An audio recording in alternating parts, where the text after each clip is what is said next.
Today I'd like to show you guys how I would do a basic horizontal weld.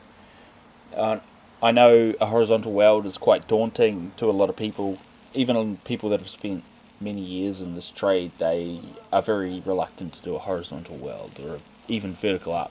It is a daunting weld to a lot of people, but it can be quite simple. There's not a heck of a lot more to it than there is to most other positions.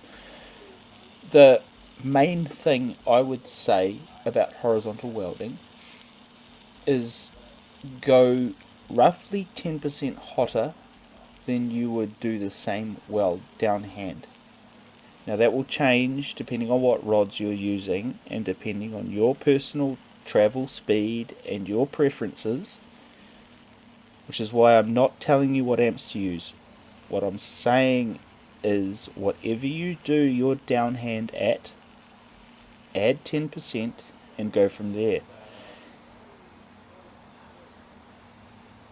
You may find yourself getting cold rolled, or people call it overlap, where your weld is rolling out and rolling down. And I even have a little bit of it here. If you look at that top weld, there's a bit of it there, but this is a kick rail. It's not a huge deal, but if this was a rated weld, that would be a fail.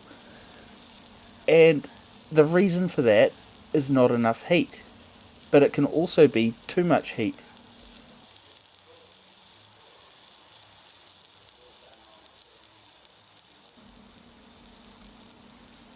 So what am I actually doing here? I know it can be hard to see, and it's hard to see even when you're doing it.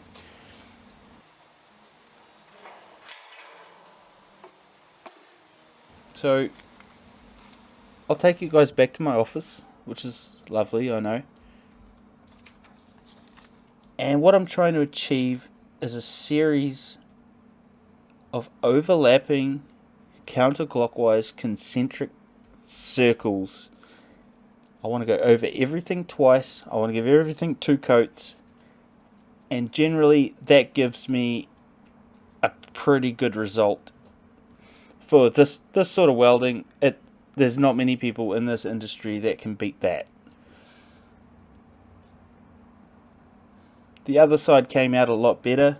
I didn't have a camera on me. For some reason, you put a camera in front of me, put a microphone in front of me, I fall apart. I'm not cut out for this. What can I say? Hey, thanks for watching anyway, guys. 50 subscribers now. That's amazing. Thank you.